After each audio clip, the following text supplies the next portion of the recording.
Hello student, स्वागत है आपका हमारे यूट्यूब चैनल अभी रॉय पीसीएम क्लासेस में। आज के नई वीडियो के साथ आज हम पढ़ने वाले हैं 10th क्लास की साइंस। और 10th क्लास की साइंस विषय के अंतर्गत चल रही है हमारी फिजिक्स। और फिजिक्स का फर्स्ट चैप्टर चल रहा है जिसका नाम है प्रकाश का परावर्तन तथा अपवर्तन। ठीक है नी, ये चैप्टर का नाम है। और इस चैप्टर में हम जो देखने वाले हैं वो आगे का लेक्चर देखने वाले हैं। लेक्चर नंबर 2 है ये हमारा, यानी पहले लेक्चर में हमने देख लिया था कि जो प्रकाश क्या होता है, ठीक है नहीं, उसके बारे में देखा था। अब और जो दीप्त वस्तुएं अदीप्त वस्तुएं क्या होती हैं, ठीक है, इनके बारे में हमने देख लिया था। और हमने जैसे पारभाषक, अपारदर्शक, ठीक है नहीं, और पारदर्शी वस्तुएं ये क्या होती हैं, इनके बारे में सब कुछ हमने पढ़ लिया था। ठीक है नहीं, परंतु आज के इस वीडियो में हम आगे क्लास देखने वाले हैं। आज के इस वीडियो में देखेंगे किरण किसे कहते हैं, किरण पुंज क्या होते हैं, समांतर किरण पुंज क्या होता है, और अभिसारी किरण पुंज क्या होता है, और आपका जो अपसारी किरण पुंज क्या होता है। तो इनके बारे में आज की इस वीडियो में हम देखने वाले हैं। ठीक है नहीं, अगर वीडियो लंबा नहीं हुआ तो हम आगे परावर्तन के बारे में भी देखेंगे। ठीक है स्टूडेंट, तो चलिए वीडियो को स्टार्ट करते हैं। और जैसे जैसे मैं बताता जाऊं उसी प्रकार से इसको तैयार करते चलना है। ठीक है नहीं, बहुत ही सिंपल तरीका से आपको ये चैप्टर करवाया जाएगा। कोई ज्यादा बड़ी रॉकेट साइंस नहीं है, बस हल्का सा आपको समझते हुए चलना है। ठीक है नहीं, तो चलते स्टूडेंट वीडियो को स्टार्ट करते हैं। उससे पहले स्टूडेंट यदि आप हमारे चैनल पर नए हैं तो चैनल को सब्सक्राइब कर लीजिए, बेल आइकन को प्रेस कर ऑल पे क्लिक कर दीजिए ताकि आने वाले वीडियो की नोटिफिकेशन आपको मिलती रहे। चलते हैं वीडियो को स्टार्ट करते हैं। चलिए स्टूडेंट बात करते हैं। देखिए चैप्टर नंबर फर्स्ट चल रहा है हमारा, कहां पर, फिजिक्स में। ठीक है नहीं, और लेक्चर नंबर 2 है। हमने इसका पहला लेक्चर देख लिया था। चलिए अब हम आगे के लेक्चर को आगे कंटिन्यू करते हैं। तो हम यहाँ पर देखने वाले हैं, सबसे पहले हम बात करेंगे किसके बारे में, सबसे पहले हम बात करेंगे किरण पुंज के बारे में, सॉरी किरण के बारे में। किरण क्या होती है, किरण, ठीक है नहीं, किरण होती क्या है इसके बारे में हम बात करते हैं। तो किरण को इंग्लिश में रे बोलते हैं। क्या बोलते हैं भैया, रे बोलते हैं, रे। क्लियर, किरण, किरण का मतलब होता है कि यानी कि ऐसी रेखा जिसका एक प्रारंभिक बिंदु हो परंतु अंतिम बिंदु नहीं हो, यानी कि निश्चित रूप से आगे बढ़ती रहे। ठीक है नहीं, ऐसी रेखा या ऐसी एक सीधी रेखा जिसका प्रारंभिक निश्चित बिंदु होता है परंतु अंत बिंदु निश्चित नहीं होता है। ठीक है नहीं, तो इस प्रकार की रेखा को हम किरण कहते हैं। क्या कहते हैं, किरण कहते हैं। ठीक है नहीं, तो ये बात आपको ध्यान रखना है। तो यही इसकी क्या होती है भाई, परिभाषा होती है। क्या होती है कि ऐसी रेखा, यानी कि किरण क्या है कि एक ऐसी रेखा जिसका प्रारंभिक निश्चित बिंदु होता है, प्रारंभिक निश्चित बिंदु होता है परंतु अंत बिंदु निश्चित नहीं होता है। ठीक है नहीं, तो इस प्रकार की रेखा को हम किरण कहते हैं। क्या कहते हैं, किरण कहते हैं। अब किरण किस प्रकार से होती है समझिए। किरण ऐसी होती है, देखिए किरण इस प्रकार से, ये है आपकी किरण। क्लियर, इसका ये पॉइंट आपको दिखाई दे रहा है, ये इसका अंत बिंदु है। ये तो होगा परंतु ये जो आपको दिखाई दे रहा है तीर वाला निशान, ये ऐसे बढ़ता हुआ चला जाएगा। ठीक है नहीं, इसका अंत बिंदु नहीं होता है। तीर का मतलब ये होता है, तो इसे बोलेंगे किरण। क्या बोलेंगे, इसे ही बोलते हैं रे। ये होती है आपकी रे। क्लियर, इससे रे बोलते। जो मैंने आपको बोला था वो इसकी डेफिनेशन है, आप लिख लेंगे कि एक ऐसा बिंदु, सॉरी एक ऐसी रेखा जिसका एक प्रारंभिक निश्चित बिंदु होता है परंतु अंत बिंदु निश्चित नहीं होता है, तो ऐसी रेखा को हम किरण कहते हैं। क्या कहते हैं, किरण कहते हैं। अच्छा, इसके बाद आता है किरण पुंज। ठीक है नहीं, तो किरण पुंज क्या होता है, किरण पुंज। ठीक है नहीं, किरण पुंज क्या होता है, तो ये किरण पुंज का मतलब क्या होता है वो समझिए। किरण पुंज का मतलब ऐसी किरणें बहुत सारी हो, बहुत सारी किरणें हो, है ना। आप देखिए मैं आपसे कहूं, जैसे मान लीजिए मार्का है, तो ये एक को बोलेंगे तो ये मार्का है। ऐसे बहुत सारे मार्का हो तो मार्काओं का एक मुट्ठा बन जाएगा ना, बनेगा एक पूरा बंडल बन जाएगा, बंडल। ठीक है नहीं, तो ये मार्का का एक बंडल हो गया। ऐसे ही बहुत सारी किरणें जो होंगी उन किरणों के समूह को हम बोल देते हैं किरण पुंज। ठीक है नहीं, जैसे मान लीजिए ये किरण आपकी एक किरण हो गई, दूसरी किरण ये हो गई, तीसरी किरण आपकी ये हो गई, तो यानी इस प्रकार से जो किरणें होती हैं उसे हम बोल देते हैं किरण पुंज। क्या बोलते हैं? किरण पुंज। तो किरण पुंज, तो किरण पुंज ये है आपका किरण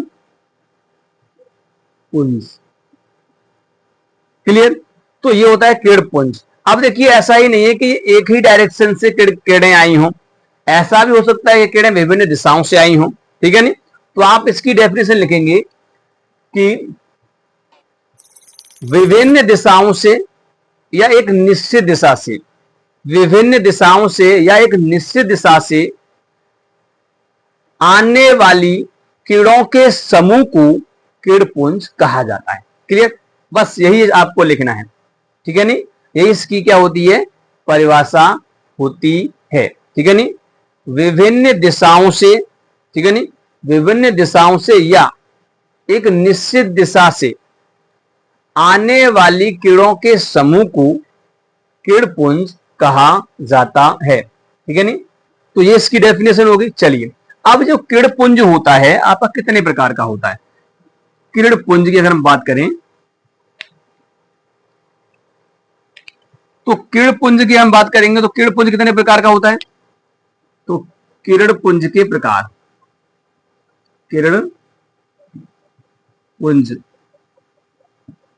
के प्रकार, किरणपुंज जो होता है आपका वो कितने प्रकार का होता है? आपका ये 3 प्रकार का किरणपुंज होता है। पहला कौन सा होता है? पहला होता है इसका समांतर किरणपुंज, समांतर किरणपुंज, किरणपुंज पैरेलल, ठीक है नहीं, होता है पैरेलल रे बीम्स। ठीक है नहीं? दूसरा जो होता है आपका वो होता है आपका अपसारी, अपसारी किरणपुंज, किरणपुंज। और तीसरा जो आपका होता है वो होता है अभिसारी, अभिसारी किरणपुंज, किरणपुंज। क्लियर? ये 3 प्रकार का किरणपुंज होता है। पहला आपका होता है समांतर किरणपुंज, दूसरा अपसारी किरणपुंज और एक होता है अभिसारी। इससे बोलते हैं अपसारी को, यानी अभिसारी का होता है कन्वर्जेंट, एक होता है डाइवर्जेंट। ठीक है नहीं?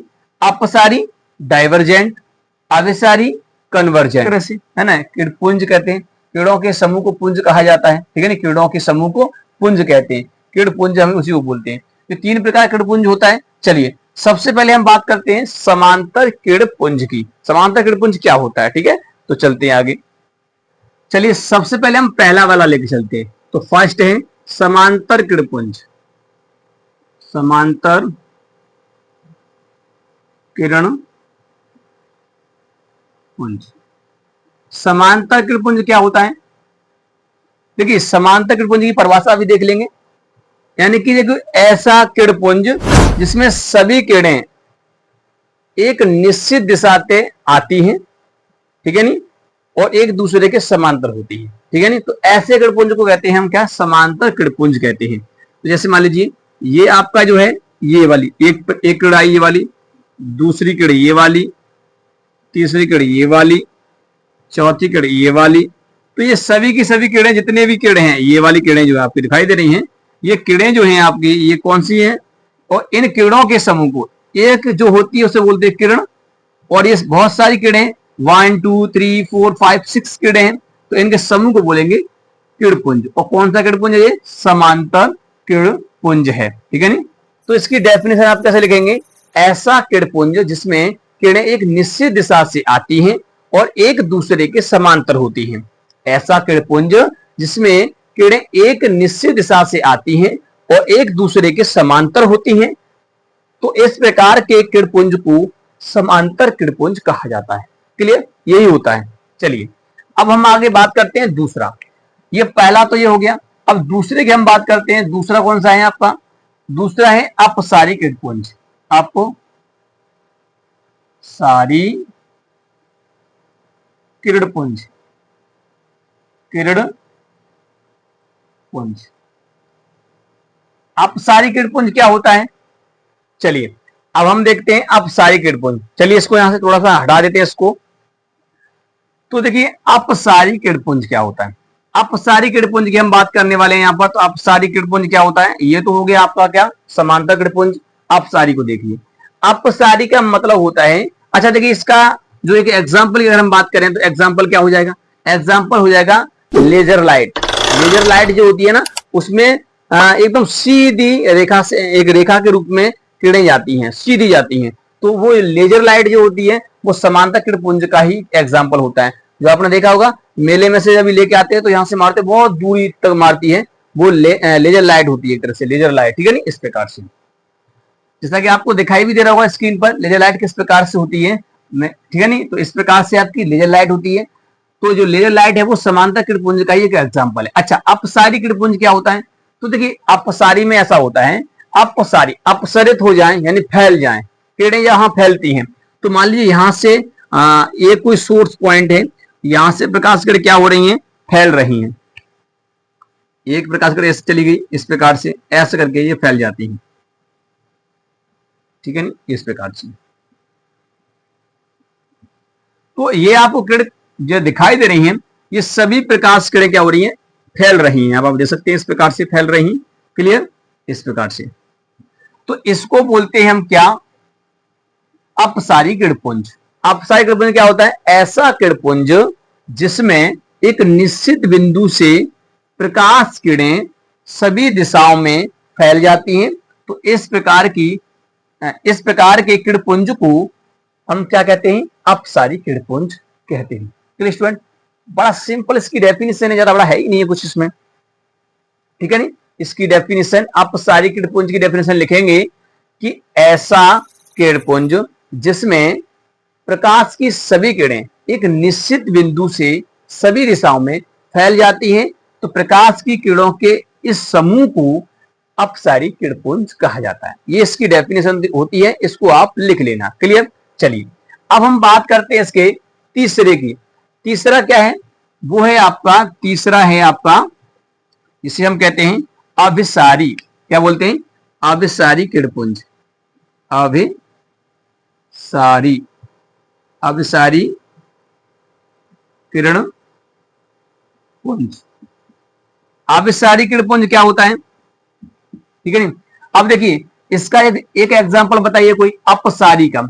जो टॉर्च होती है, टॉर्च में देखेंगे प्रकाश ऐसे फैल जाता है ना, इस प्रकार से फैल जाता है। बल्ब, बल्ब का प्रकाश जो होता है वो फैल जाता है, तो वो भी क्या है, अपसारी किरणपुंज है ना। तो वहां से जो किरणें निकल रही है वो सभी दिशा में फैल रही है, एक बिंदु से निकल रही है और सभी दिशा में फैल रही है, तो वो भी क्या है आपका अपसारी किरणपुंज होता है। अब बात करते हैं अभिसारी किरणपुंज की। अभिसारी किरणपुंज क्या होता है, अभि मतलब झुकना, ठीक है नी, अभि मतलब झुकना, ठीक है नी। तो यहां तक समझ सकते हैं अभिसारी किरणपुंज, ऐसा किरणपुंज जिसमें सभी किरणें जो है चारों दिशाओं से आती हैं और एक बिंदु पे आकर के मिल जाती हैं, तो उसको बोलते हैं हम अभिसारी किरणपुंज। क्लियर, क्या बोलते हैं, अभिसारी किरणपुंज कहते हैं, ठीक है नी। तो चलिए इसका हम डायग्राम देखिए। मान लीजिए ये प्रकाश किरण जो है इस प्रकार से आई, जैसे मान लीजिए एक प्रकाश किरण यहां से ऐसे करके आई, ये आई, ठीक है नी, इस प्रकार से प्रकाश किरण आ रही है। दूसरी प्रकाश किरण मान लीजिए यहां से आई, इस प्रकार से आई, ये ऐसे करके। फिर देखिए इस प्रकार से, यानी कि यहां से प्रकाश किरण ऐसे आई, फिर मान लीजिए इस प्रकार से ऐसे, तीर का निशान देखिए केवल। तो यहां आकर के ये प्रकाश किरण मिल रही है, ये प्रकाश किरण आ रही हैं और यहां पर आकर के मिल रही हैं। तो जिस बिंदु पे आकर के मिलती हैं तो इसे बोलते हैं हम अभिसारी किरणपुंज बोला जाता है, ठीक है। और ये अपसारी, ये फैल रही हैं, ठीक है नी, इस प्रकार से होता है। अच्छा इसका कोई एग्जाम्पल कोई है जो एक बिंदु पर मिले, उत्तल लेंस। उत्तल लेंस जो होता है इसका एक एग्जाम्पल याद रख लेंगे, इसका एग्जाम्पल ये है उत्तल लेंस, उत्तल लेंस। अब उत्तल लेंस जो होता है, अगर आप देखेंगे उत्तल लेंस से आपने देखा होगा कि एक सूक्ष्मदर्शी आती थी, सरल सूक्ष्मदर्शी, जो आपका ज्योमेट्री बॉक्स होता है उसमें आपका निकलता था छोटा सा, उससे हम खेलते थे, यानी कि प्रकाश को डाल देते तो एक बिंदु के आकार का यहाँ बनता था। तो प्रकाश किरण सभी उसमें पड़ती थी, उस लेंस पर, आपको दिखाई दे रहा होगा स्क्रीन पर, ठीक है नी। तो उस पर प्रकाश किरण पड़ती थी और उससे एक छोटा सा बिंदु बनता था, अगर आप उससे मतलब कागज वगैरह मतलब जलाते थे, इस प्रकार से, ठीक है नी। वो तो उत्तल लेंस होता था, उसमें लगा हुआ क्या होता था, उत्तल लेंस। तो इस मतलब ये कि आपने वो उत्तल लेंस होता कैसा है, बीच में तो आपका मोटा सा होता है इस प्रकार से, तो ऐसे करके उत्तल लेंस होता है। तो जब प्रकाश किरण यहाँ पे आती है इस प्रकार से पड़ती है ऐसे करके, तो यहाँ से इस प्रकार से टकरा करके लौट जाती है, ऐसे करके हो जाती है, ठीक है ना, इस प्रकार से। तो देखिए यहाँ पर आके प्रकाश किरणें क्या हो रही है, मिल रही है, समांतर आई है परंतु आगे यहाँ पर मिल गई, ठीक है ना। तो ये उत्तल लेंस जो होता है अविसारी कर देता है, अवसरित कर देता है, इसलिए से अविसारी लेंस भी बोला जाता है, आगे हम पढ़ेंगे, ठीक है। तो उत्तल लेंस जो है इसका एक एग्जाम्पल है, क्लियर। तो सरल सूक्ष्मदर्शी, सरल सूक्ष्मदर्शी जो है आपका वो किसका एग्जाम्पल है, अविसारी किरणपुंज का ही एग्जाम्पल है, सिंपल सी बात है, क्योंकि वो इस प्रकार से होता है, एक करके ऐसे करके लगा होता है, उसमें एक हैंडल सा लगा होता है इस प्रकार से, ठीक है ना, इस प्रकार से। तो इससे पकड़ करके हम यहाँ पर प्रकाशों किरणों को यहाँ पर डाला जाता है इस प्रकार से, चारों तरफ से प्रकाश किरण डालते हैं इस प्रकार से, ठीक है नहीं। और फिर क्या होता है कि ये प्रकाश किरणें जो है किसी कागज पे जाके पड़ती हैं इस प्रकार से नीचे, ठीक है नहीं, तो यहाँ पर उसको जलाते थे कागज को, ठीक है, तो इस प्रकार से होता था। तो ये है आपके किरणपुंज, समांतर किरणपुंज, अपसारी किरणपुंज और अभिसारी किरणपुंज, ठीक है। तो ये 3 प्रकार के किरणपुंज होते हैं, क्लियर स्टूडेंट। तो उम्मीद करते हैं आपको समझ में आ गया होगा, ये छोटा सा मैंने एक लेक्चर लिया था, ठीक है नहीं, तो ये आपको समझ में आया होगा कि समांतर किरणपुंज क्या होता है, अभिसारी किरणपुंज क्या होता है, ठीक है नहीं। तो स्टूडेंट उम्मीद करते हैं आपको समझ में आ गया होगा। अगले लेक्चर में हम देखेंगे प्रकाश का परावर्तन क्या होता है, अपवर्तन क्या होता है, उसके बारे में हम आगे के लेक्चरों में देखेंगे, ठीक है नहीं। तो चलिए उम्मीद करते हैं आपको समझ में आ गया होगा, और इसको एक बार फिर से देख लेना है, एक छोटा सा ये टॉपिक था, मैंने आपको उसको क्लियर कराया है, ठीक है स्टूडेंट। और कंटिन्यू क्लास होंगी आपकी, ठीक है, 10th वालों की जो क्लासें हैं वो आपकी बुधवार के बाद होंगी, बुधवार के बाद यानी कि बृहस्पति शुक्र शनि, ठीक है नहीं, शनिवार को, यानी 3 दिन क्लास होंगी आपकी 10th वालों की साइंस की, क्लियर स्टूडेंट। और पूरी साइंस कराई जाएगी, ऐसा नहीं है आपका कुछ भी छुड़वाया जाए, ठीक है स्टूडेंट। तो उम्मीद करते हैं ये टॉपिक तो आपको क्लियर तरीके समझ में आ गया होगा, और उम्मीद करते हैं आपको वीडियो पसंद आया होगा। वीडियो पसंद आया तो वीडियो को लाइक कर दीजिए, चैनल को सब्सक्राइब कर बेल आइकन को प्रेस जरूर कर दीजिए ताकि आने वाले वीडियो की नोटिफिकेशन आपको मिलती रहे। अब मिलेंगे नेक्स्ट वीडियो में, तब तक के लिए जय हिंद, वंदे मातरम।